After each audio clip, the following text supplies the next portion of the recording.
बाद एक बार फिर आपका स्वागत है। यूपी में आज से बोर्ड की परीक्षाएं शुरू हो गई हैं। पहली पाली की परीक्षा सुबह 8 बजे से शुरू हो गई है, जो 11:15 तक चलेगी। अमरोहा में 76 परीक्षा केंद्र बनाए गए हैं, जिसमें हाई स्कूल और 12वीं के करीब 52,352 छात्र छात्राएं शामिल हो रहे हैं। उधर गोरखपुर में शिक्षा विभाग ने कमर कस ली है। सुबह 8 बजे से शुरू हुई है। परीक्षा सेंटर्स पर कोरोना गाइडलाइन का पालन किया जा रहा है। कौशाम्बी में भी 80 केंद्रों पर 45,000 छात्र छात्राएं परीक्षा देंगे। सहारनपुर में जिले के 101 परीक्षा केंद्रों पर बोर्ड की परीक्षा जारी है। 10वीं और 12वीं के कुल 67,000 से ज्यादा छात्र छात्राएं परीक्षा दे रहे हैं। ये 4 तस्वीर हम आपको दिखा रहे हैं अमरोहा, गोरखपुर, कौशाम्बी और सहारनपुर की, जहां जो छात्र छात्राएं हैं वो पहुंच गए हैं अपने अपने केंद्र। और यहाँ पर कोविड प्रोटोकॉल को ध्यान में रखते हुए और साथ ही जो एग्जाम्स के नियम होते हैं, एडमिट कार्ड चेक करना और सारी चीज़ें, फोटोग्राफ्स, आईडी कार्ड, इन सारी चीज़ों को बाकायदा सीसीटीवी कैमरे की निगरानी में चेक किया जा रहा है। तो गोरखपुर, अमरोहा, कौशाम्बी और सहारनपुर में पहले शिफ्ट में तमाम जो विद्यार्थी हैं वो परीक्षा दे रहे हैं।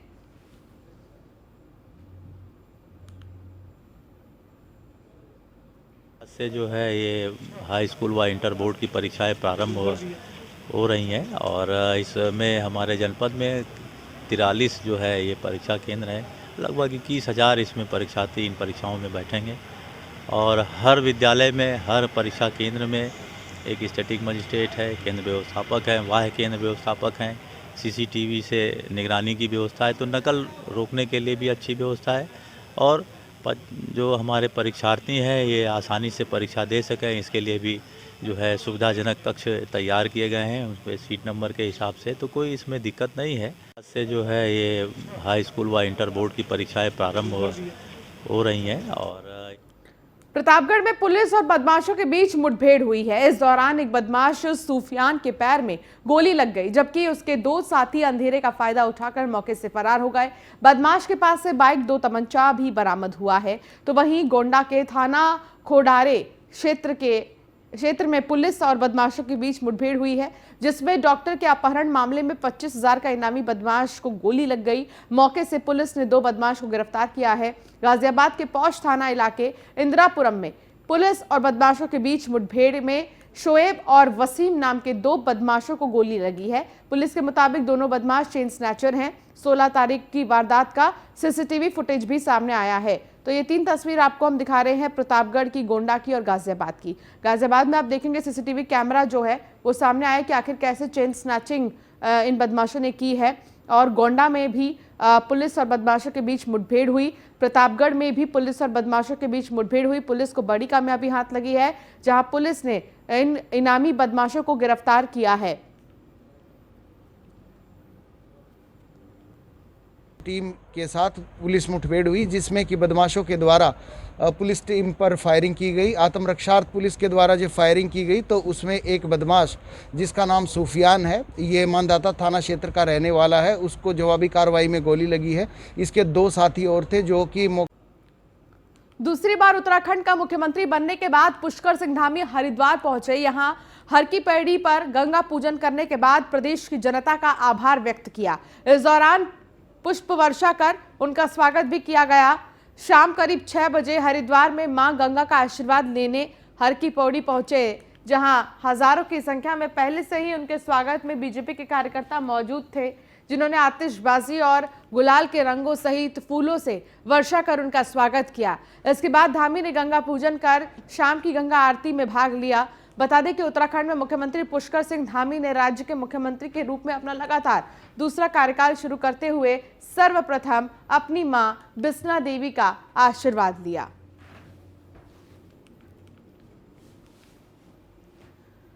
तस्वीर दिखा रहे हैं हम आपको, जहां पुष्कर सिंह धामी ने आशीर्वाद लिया मां गंगा का और साथ ही अपनी मां बिस्वा देवी का भी सबसे पहले मुख्यमंत्री पद की शपथ लेने के बाद हर की पैड़ी पर गंगा पूजन भी किया पुष्कर सिंह धामी ने। चौबट्टा-खाल सीट से विधायक सतपाल महाराज भी दोबारा मंत्री बन गए हैं। सतपाल महाराज 2017 में बीजेपी सरकार में कैबिनेट मंत्री रह चुके हैं। सतपाल महाराज आध्यात्मिक गुरु भी हैं, धर्मगुरु हैं, क्योंकि वो ऐसे में उनकी लोकप्रियता ज़्यादा है, न केवल उत्तराखंड में बल्कि पूरे देश में और विदेश में भी उनको लोग सुनते हैं। इसके साथ ही आपको बता दें कि दूसरी बार क्योंकि उनको मौका मिला है धामी कैबिनेट में, वो 2 बार सांसद और केंद्र में मंत्री भी रह चुके हैं सतपाल महाराज। सतपाल महाराज एक ऐसे नेता हैं जिनका संभावित मुख्यमंत्रियों में भी नाम आ चुका है, लेकिन मुहर पुष्कर सिंह धामी के नाम पर लगी, सतपाल महाराज को कैबिनेट में जगह मिली। तो चौबट्टा खाल से चुनाव जीतकर आए हैं महाराज, धामी कैबिनेट में दोबारा मंत्री बने हैं सतपाल महाराज। वहीं प्रेमचंद अग्रवाल ऋषिकेश विधानसभा से विधायक हैं। अग्रवाल चौथी विधानसभा के स्पीकर थे। स्पीकर पद के चुनाव की नामांकन प्रक्रिया में एकमात्र नामांकन उन्होंने ही किया था। तो तस्वीर आपको हम दिखा रहे हैं प्रेमचंद अग्रवाल की। प्रेमचंद अग्रवाल ने भी शपथ ले ली है, विधानसभा के स्पीकर रह चुके हैं प्रेमचंद अग्रवाल।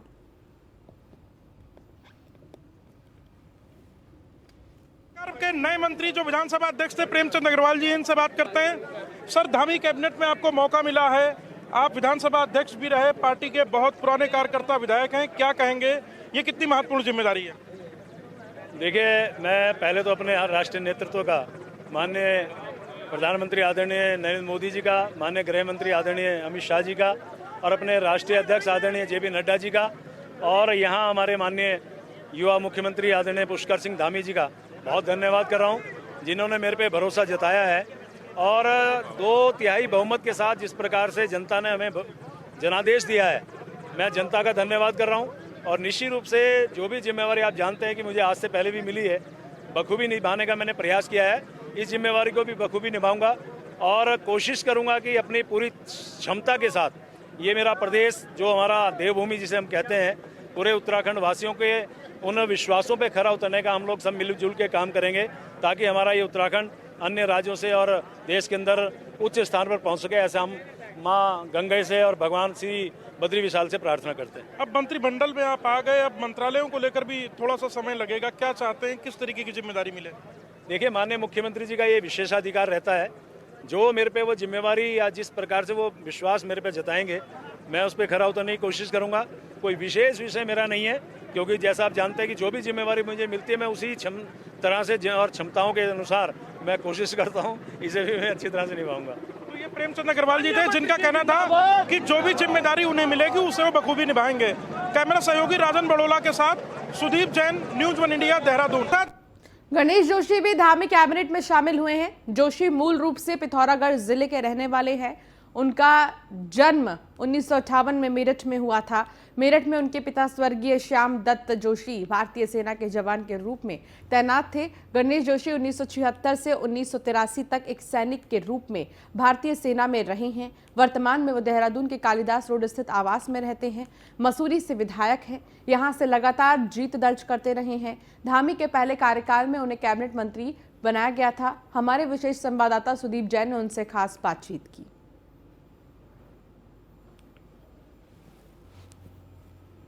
सर, पुष्कर धामी सरकार में पहले भी कैबिनेट मंत्री रहे और दोबारा कैबिनेट मंत्री बने गणेश जोशी जी हैं, जो सैन्य पृष्ठभूमि से आते हैं।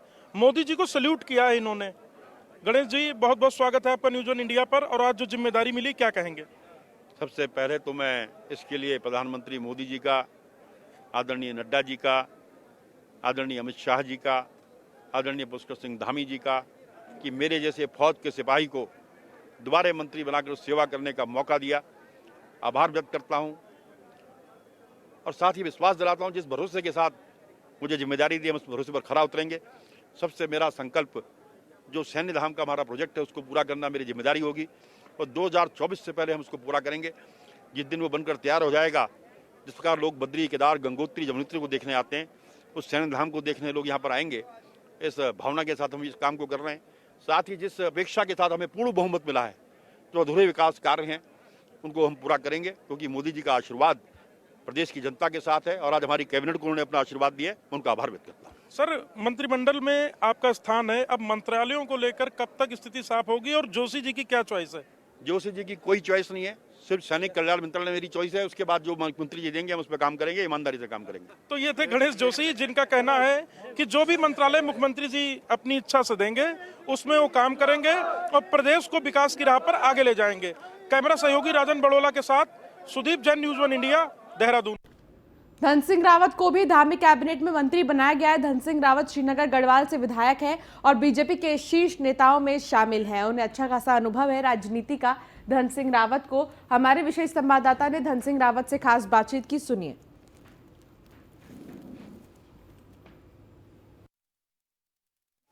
कैबिनेट मंत्री एक बार फिर से पद पर धन सिंह रावत जी ने आज शपथ ली। हमारे साथ धन सिंह रावत जी हैं। धन सिंह रावत जी से बात करते हैं। सर, पहले तो बहुत बहुत बधाई। धन्यवाद आपका। सर, एक बार फिर से मौका मिला है, क्या कहेंगे? देखिए, उत्तराखंड की जनता ने जो हमको आशीर्वाद दिया है, हम उसके अनुरूप काम करेंगे। एक अच्छी सरकार चलाएंगे, ईमानदार सरकार चलाएंगे, जीरो टॉलरेंस की सरकार चलाएंगे। और जो हमने दृष्टि पत्र जो है चुनाव में लोगों के बीच दिया था, उस पर 100% अमल किया जाएगा। सर, कल से सरकार विधिवत काम शुरू करेगी। कल आप लोगों की पहली कैबिनेट भी है, तो अब आगे का क्या प्लान है? किस गति से आप लोग आगे बढ़ रहे हैं? देखिए, निश्चित रूप से हम लोग जनता में जितने वादे हमने किए हैं उनको पूरा करेंगे। और कल पहली कैबिनेट होने वाली है नई सरकार की, और कल हम कई निर्णय उसमें करने वाले हैं। सर, आपके पास स्वास्थ्य और आपदा जैसा बड़ा विभाग था और आपने बहुत बेहतर काम किया, विशेषकर स्वास्थ्य के सेक्टर में। आपने कोविड पीरियड को देखा, तो क्या माना जाए इस बार और कुछ बहुत महत्वपूर्ण जिम्मेदारी आपको मिलने जा रही है? देखिए, तो मुख्यमंत्री जी का विशेषाधिकार है, इस पर मैं कुछ नहीं कह सकता हूँ, लेकिन जो भी विभाग मिलेंगे उन विभागों में अच्छा काम करेंगे। तो ये धन सिंह रावत जी थे, जिनका कहना है जो मुख्यमंत्री जी का विशेषाधिकार होगा विभाग के रूप में वो देंगे और अच्छा काम करे सरकार। जो सरकार ने लोगों से वायदे किए चुनाव में, उन्हें पूरा भी करे। कैमरा सहयोगी राजन बड़ोला के साथ सुदीप जैन, न्यूज़ 1 इंडिया, देहरादून।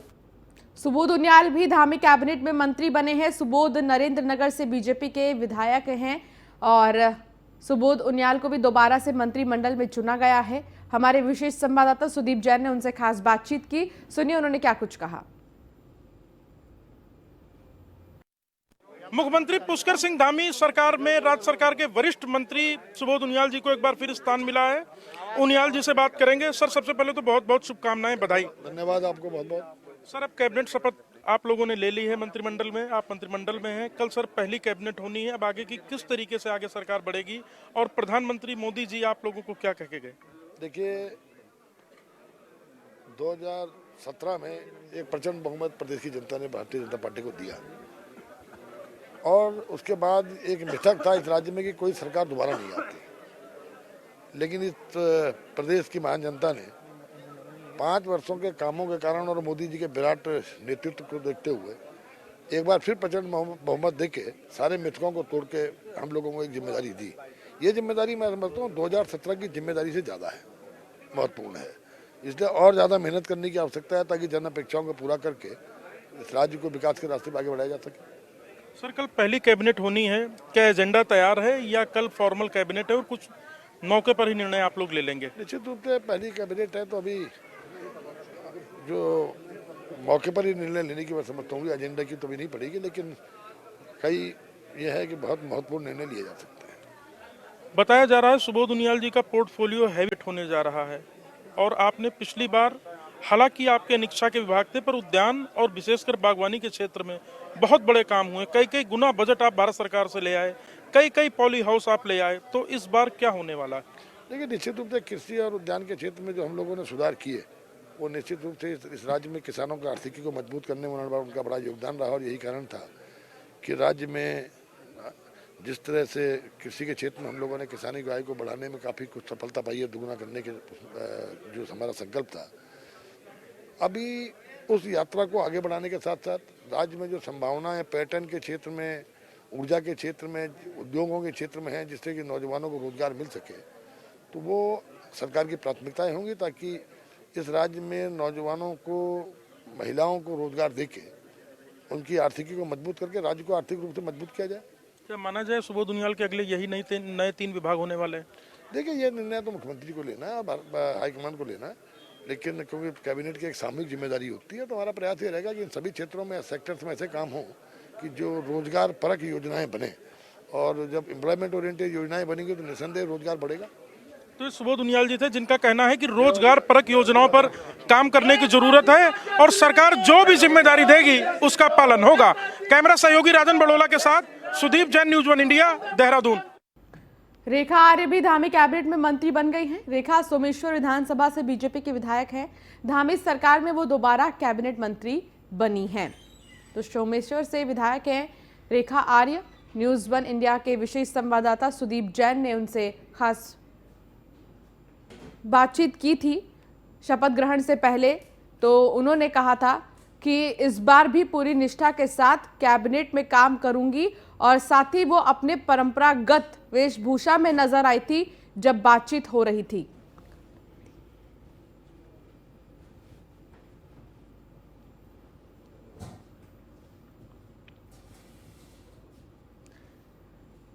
तो वही अब की बार योगी सरकार में कौन कौन से चेहरे चमकेंगे, ये बड़ा सवाल है। हालांकि लगातार संभावित नामों की लिस्ट दिखाई जा रही है, लेकिन लिस्ट में कभी ट्विस्ट आ सकता है। कितने पुराने चेहरे इस बार फिर दिखेंगे, कौन कौन से नए चेहरे शामिल होंगे, किसका पत्ता कटेगा, किसका सिक्का चलेगा, ऐसे तमाम सवाल हैं जो शपथ से पहले तक उत्तर प्रदेश की राजनीति में घूमते रहेंगे। हर वक्त बहस चल रही है योगी कैबिनेट में कौन कौन होगा। इसी पर देखिए एक खास रिपोर्ट।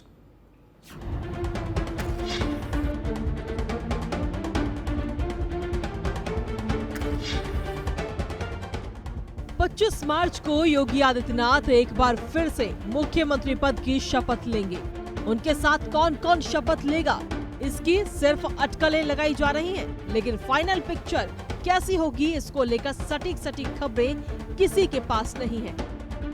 हालांकि कुछ चेहरे ऐसे हैं जिनका मंत्रिमंडल में शामिल होना तय माना जा रहा है, जिसके पीछे वजहें तमाम हैं। खबरें ये भी हैं कि इस बार मंत्रिमंडल में भारी फेरबदल के आसार हैं। ऐसे में कई कार्यवाहक मंत्रियों की धड़कनें बढ़ी हुई हैं। अब पत्ता किसका किसका कटता है ये तो 25 मार्च को तय ही हो जाएगा।